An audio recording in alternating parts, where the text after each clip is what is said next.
नमस्कार दोस्तों। चाइना से एक बड़ी ही बुरी खबर आई है और खबर ये है कि चाइना की जो फॉरेन ट्रेड है वो बिल्कुल ख़त्म हो गया है।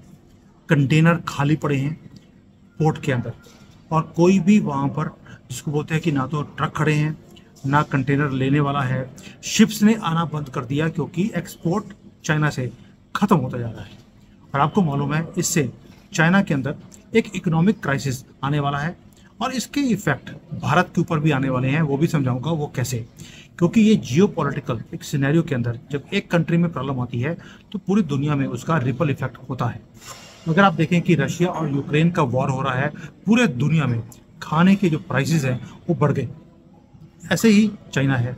आपको मालूम है कि चाइना का जो मैन्युफैक्चरिंग सेक्टर है उसके ऊपर एक दबदबा है।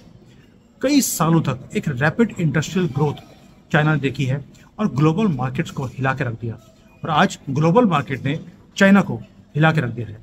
अब आप देखिए, जब सबसे बड़ा इनका एक इंडस्ट्री थी वो थी स्टील की। स्टील की मार्केट डाउन आ चुकी है और जो स्टील की ओवर प्रोडक्शन थी चाइना के अंदर उसके कारण अब इकोनॉमिक क्राइसिस आ गया है, क्योंकि वहाँ पर रियल एस्टेट के अंदर भी प्रॉब्लम है। इससे जो बाकी की इंडस्ट्रीज थी, बिजनेसेस थे चाइना के अंदर, वो इफेक्ट हो गए। उसने फिर दुनिया के अंदर जो कंपनीज थी उनको इफेक्ट किया। अब वो इफेक्ट भारत तक पहुंच चुका है। मैंने पहले भी एक्सप्लेन किया कि जैसे आयरन स्टील वहाँ पे नहीं बिक रहा तो आयरन और भारत से जाता था वो जाना बंद हो गया, हमारे एक्सपोर्ट्स कम हो गए हैं। जो भारत के एक्सपोर्ट के नंबर्स आए हैं वो भी कम है। क्यों? क्योंकि यहाँ से जो रॉ मटेरियल्स चाइना जाते थे उन्होंने जाना बंद कर दिया। अब इस सारे सिनेरियो को थोड़ा सा डीपली स्टडी करते हैं और कई लोगों ने बोला कि सर आप जब वीडियो बनाते हैं आप दिखाते क्यों नहीं कि वहाँ पे कंटेनर खाली पड़े हैं, पोर्ट खाली हैं। तो वही मैं चाइना में रहता हूँ, अभी भारत में हूँ, लेकिन मुझे वापस जाना है। अगर मैं ये चीज़ें दिखाने लग गया, ये तो मैं बड़ी हिम्मत से ये वीडियो बना रहा हूँ, मुझे अलाउड नहीं है। नहीं तो अगर वीडियो भी दिखा दी तो पता लगेगा कि पहले दिन मेरी किडनी निकाल के ले जाएंगे। तो मेरी किडनी की सेफ्टी के लिए I hope you can understand कि मैं ये चीज़ें नहीं दिखाता हूँ, लेकिन आपको शेयर मैं करता हूँ जितना मैं कर सकता हूँ या करना चाहिए उससे ज़्यादा। अब आते हैं चाइना के ऊपर। चाइना का जो राइज है और फॉल है और डोमिनेंस है उसका दौर शुरू हो गया। डोमिनेंस खत्म हो गई और गिरने का जो दाव है वो शुरू हो गया है। स्टील के अंदर इनका दबदबा इतना था कि 1 बिलियन टन ये साल का बनाते थे। पूरे दुनिया की 50% कैपेसिटी चाइना ने अपने हाथ में पकड़ी हुई थी। वो डोमेस्टिक डिमांड हो, इंटरनेशनल डिमांड हो, कंस्ट्रक्शन सेक्टर हो, कुछ भी हो, मेड इन चाइना ही जाएगा। और जैसे जैसे यहाँ पे इंडस्ट्री जाती जा रही, नीचे जा रही है, वैसे वैसे ये भी नीचे जाते जा रहे हैं। ऊपर से ट्रंप का आने का जो डर है वो इतना ज़्यादा है चाइना के अंदर कि यहाँ पर जैसे ताश के पत्तों की तरह महल टूट कर नीचे गिरता है, चाइना में वही हाल हो गया है। स्टील ट्रेडर्स पूरे दुनिया के अंदर वो ओवर कैपेसिटी से दुखी थे। आज चाइना खुद अपनी ओवर कैपेसिटी से दुखी है। उन्हें नहीं समझ आ रहा कि इतनी बड़ी स्टील इंडस्ट्री का ये क्या करे। कर्मा है कि इन्होंने दुनिया को की जो कंपनीज हैं उनको बंद करवाने के लिए इतनी ओवर कैपेसिटी इन्होंने लगाई और दुनिया की इंडस्ट्रीज को बंद किया। आज दुनिया ने इनकी इंडस्ट्रीज को बंद करने का एक मुहिम शुरू कर दी है, यानी कि इनकी ओवर प्रोडक्शन आज इनके गले की हड्डी बन चुका है। इन्होंने क्या किया? चाइना ने स्टील प्रोड्यूस किया चीप और उसे एक इतना बड़े स्केल पे ले गए कि कोई इनको compete ही नहीं कर सकता था और पूरे ग्लोबल मार्केट को फ्लड कर दिया अपनी चीप स्टील प्रोडक्ट्स के साथ। और प्राइसेस पूरे दुनिया के कम आ गए। इनके प्राइसेस इतने कम थे चाइना के कि दूसरे कंट्रीज को प्रोड्यूस करना अनप्रोडक्टिव हो गया और वहाँ की जो कंपनीज हैं वो बंद हो गई। आपको मालूम है कि यूरोप हो, उसके मेजर स्टील कंपनीज थी जैसे जर्मनी की किटर वो बंद हो गई, रोराल थी वो बंद हो गई, सिर्फ इसलिए कि चाइना के जो प्रोडक्ट्स हैं वो सस्ते मिले। इवन इंडिया के अंदर जो हमारी इकोनॉमी है वो चाइना के ऊपर डिपेंडेंट है, हमें मालूम है, लेकिन चाइनीज स्टील्स के कारण हमारी अपनी स्टील की जो इंडस्ट्रीज हैं वो बंद हो गई। पंजाब के अंदर एक जगह है मंडी गोविंदगढ़, वहाँ पर स्टील का एक हब था। जब 9/11 हुआ वहाँ पे जो सारा का सारा स्टील मलबा जो था वो सारा पंजाब में वहाँ पर दोबारा से वहाँ स्टील के उसमें आया, फर्नेस के अंदर आया और आज ये हाल है कि मंडी गोविंदगढ़ सारा का सारा डूब चुका है चाइना के कारण।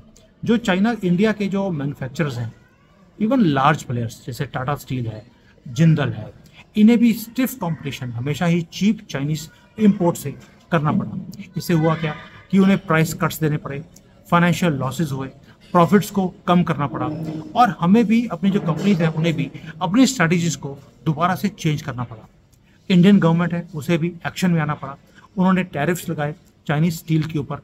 लेकिन इसके अलावा भी चाइनीज प्रोडक्ट्स जो है वो इतने सस्ते थे कि इतना कुछ ड्यूटी लगाने के बाद भी वो हमारे डोमेस्टिक मैन्युफैक्चर से उनकी प्राइस कम होती थी। अब आप पूछेंगे कि उनकी प्राइस इतनी कम क्यों होती है।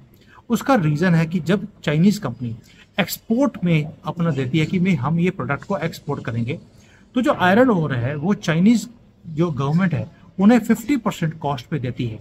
लेकिन अगर वो प्रोडक्ट बनाकर चाइना में बेचता है तो उसे पूरे रेट पे दिया जाता है। यानी कि अगर आप 100 रुपये का एक रॉ मटेरियल खरीदते हैं, चाइना में वो जो गवर्नमेंट है वो 50 रुपये का देती है। ऊपर से जो इलेक्ट्रिसिटी है 24 घंटे आती है, रेट बहुत कम है, लेबर का कॉस्ट कम है, एक्सपोर्ट में इंसेंटिव्स हैं। इसके कारण कोई भी दुनिया में कोई कंपनी या कंट्री उन्हें कम्पीट नहीं कर पाती चाइनीज़ को।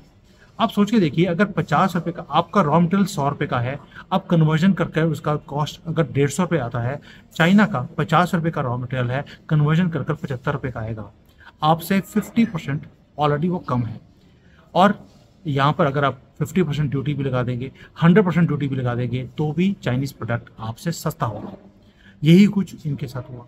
अब आज हो क्या रहा है, 2300 से ज़्यादा स्टील कंपनीज चाइना के अंदर बंद पड़ी हैं क्योंकि वो पैसे बैंकों के दे नहीं पा रहे, और उनका जो वर्क फोर्स है वो 30% से भी कम रह गया है। सिर्फ एक इंडस्ट्री के नीचे आने के कारण चाइना की, जिसको बोलते हैं, भट्ठा बैठ गया, कुछ भी बिक नहीं रहा, और कंटेनर के कंटेनर खाली पड़े हैं, प्रोडक्शन सारी की सारी बंद है। स्टील के साथ साथ जो बाकी के प्रोडक्शन है वो भी कम आ गई है। अब तो ये हालत है कि जो फॉरेन डायरेक्ट इन्वेस्टमेंट होता है वो भी नीचे आना शुरू हो गया। जो पहले पैसा चाइना में जाता था वो अब चाइना से निकलकर बाहर जाना शुरू हो गया है। और अब तो ये हालत है कि जो फॉरेन डायरेक्ट इन्वेस्टमेंट्स हैं वो ऑलरेडी $15 बिलियन पहले 3 महीने में कम हो गए। इसका मतलब है अब चाइना की जो फ्यूचर है वो पॉजिटिव में नहीं नेगेटिव में जा रहा है। और ये कैपिटल आउटफ्लो एक और चीज़ दर्शाता है कि मार्केट के अंदर पॉजिटिव सेंटिमेंट्स चाइनीज़ मार्केट के लिए नहीं रहे। इसका अब देखिए कि फ़र्क क्या पड़ रहा है। एम्प्टी पोर्ट्स हैं, सुनने में भारतीयों को बड़ा अच्छा लगेगा कि भाई चाइना की ये हालत है कि शिपिंग कंटेनर्स खाली पड़े हैं, पाइल्ड अप हैं। शंघाई हो, निंगबो हो, गोंगडोंग में, गोंगजो है, शेंजन है, सब जगह पर आपको खाली कंटेनर ही दिखते हैं। ट्रक वहाँ पर खाली खड़े हैं, ऑर्डर ही नहीं है। कंटेनर्स को फैक्ट्रियों में लेके जाना, वहाँ से भरकर पोर्ट तक लेके जाना, ये चाइना के अंदर मैंने ऐसा टाइम कभी देखा ही नहीं। यहाँ पर 24 घंटे आपको ट्रक कंटेनर से भरे हुए भागते हुए दिखाई देते थे। और अब क्या हो रहा है, इकॉनमी डाउन जा रही है और उसका डायरेक्ट इफेक्ट इन कंटेनर्स के ऊपर पड़ रहा है। 3 महीने पहले ऑर्डर्स थे, फ्रेट के कॉस्ट $3-3 हज़ार पहुंच गया। जो भारत में कंटेनर 1200 का जाता था 3000 चला गया। आज 1200 से भी कम में वो देने को तैयार है। यानी कि जो फ्रेट का बिजनेस है वो भी चला गया नीचे। और जो फ्रेट के लोग हैं वो कहते हैं कि 2 डेकेड्स यानी कि 20 साल में हमने ऐसा काम कभी देखा ही नहीं है। जो लोग 150-200 कंटेनर महीने के ट्रांसफ़र करते थे, अब वो 1 या 2 कंटेनर महीने के करते हैं। इतना फ़र्क पड़ गया है, कहाँ तो 150 कंटेनर, कहाँ 2 या 5। अब इस सिचुएशन को बोलेंगे डिसमल सिचुएशन, यानी कि जो ऑर्डर्स हैं वो 40% से ज़्यादा कम हो गए हैं। लोगों को समझ नहीं आ रहा कि अब क्या होगा। और ऐसा लगता है कि जो ट्रकिंग बिजनेस है वहाँ पर 80% से ज़्यादा ट्रक वाले वो अब अपने बिजनेस को बंद करना पड़ेगा, क्योंकि वो अपने आप को सस्टेन नहीं कर पा रहे, अपने ट्रक की EMI वो दे नहीं पा रहे। अब आते हैं इंडियन एक्सपोर्टर के ऊपर। क्या इंडियन एक्सपोर्टर के लिए ये न्यू अपॉर्चुनिटी है क्योंकि हमारे लिए नई मार्केट्स खड़ी हो गई? यस, हमारे लिए नई मार्केट खड़ी हुई है। ग्लोबल सप्लाई चेन्स जो चाइना से निकल रहे हैं वो कहीं ना कहीं तो जाएंगे। अब इसके कारण भारत की जो एक्सपोर्ट की मार्केट है वो बढ़ने वाली है, फिनिश गुड्स की, रॉ मटेरियल की वो कम होने वाली है। बट जैसे ही डिमांड एंड सप्लाई का गैप आता है मार्केट के अंदर, आप देखिए कि इंडिया की जो प्राइसेस हैं वो हायर होनी शुरू होती हैं। फिर इंटरनेशनल मार्केट वाला बोलेगा कि चाइना से तो मुझे इतना सस्ता मिलता था, आपके रेट डबल क्यों हैं? वहाँ पर जाकर हम दोबारा से फेल हो जाते हैं। तो दोस्तों ये मैं हमेशा बोलता हूँ कि सिर्फ स्टील का मैंने एग्जाम्पल दिया है आपको, हर चीज़ इंटरकनेक्टेड है। लोगों को सस्ती चीज़ खरीदने की आदत पड़ गई है और जो इंडियन मैन्युफैक्चरर है उनको कम्पीट नहीं कर पा रहा। बट ये सिर्फ स्टील का ही चक्कर नहीं है, इवन टेक्सटाइल्स है, इलेक्ट्रॉनिक्स है, अब कोई भी और चीज़ देख लीजिए, सब चीज़ों में चाइना से चैलेंज आ रहा है, सप्लाई चेन्स टूट चुके हैं और इसके कारण दुनिया के अंदर ऑर्डर है लेकिन लेने को तैयार नहीं है क्योंकि प्राइसेस हाई हैं। अब चाइना में होगा क्या? चाइना में ऑर्डर्स कम होने के कारण मल्टीपल इफेक्ट्स हो रहे हैं, जॉब लॉसेस हैं, बिजनेसेस क्लोज हो रहे हैं, एवरी सेकंड बिजनेस में देखता हूँ वो बंद हो रहा है। एक स्टील के एग्जाम्पल से आपको समझ आएगा, एक रिपल इफेक्ट होता है जब एक इंडस्ट्री डाउन आती है उसके कारण बाकी सारी इंडस्ट्रीज भी साथ साथ में नीचे आनी शुरू होती हैं क्योंकि पैसा घूमना बंद हो जाता है। आज जो लेबर है 20 से 25% लेबर जॉबलेस है, फॉरेन ट्रेड है नहीं, फॉरेन करेंसी आ नहीं रही, जो फॉरेन करेंसी आई हुई थी वो एक एक करके बाहर जा रही है, ट्रक बिजनेस बंद हो रहा है, स्कूल्स बंद हो रहे हैं, 20,000 से ज़्यादा स्कूल्स चाइना के अंदर बंद हो चुके हैं। स्कूलों के बाहर लाइनें लगी होती थी पहले पेरेंट्स की एडमिशन करवाने के लिए, अब स्कूल वाले किसी के घर में बच्चा होता है तो उसके घर में लाइन लगा के खड़े होते हैं कि आप अपने बच्चे को हमारे स्कूल में भेजना। अनएम्प्लॉयमेंट का ये हाल है कि ढूंढने पे भी जॉब नहीं मिलती है। तो दोस्तों ये सारा कुछ पेंडेमिक जो हुआ था कोविड का, उसके बाद से ये चीज़ें हुई थी। अब आते हैं भारत के ऊपर, क्या भारत में सब कुछ राइज कर रहा है? आंसर है नहीं, भारत की भी स्टोरी ऐसी ही है। ऑर्डर्स हैं हमारे पास यूरोप से, अमेरिका से, लेकिन कम है क्योंकि चाइना से कम है, क्योंकि यूरोप अमेरिका में भी रिसेशन है।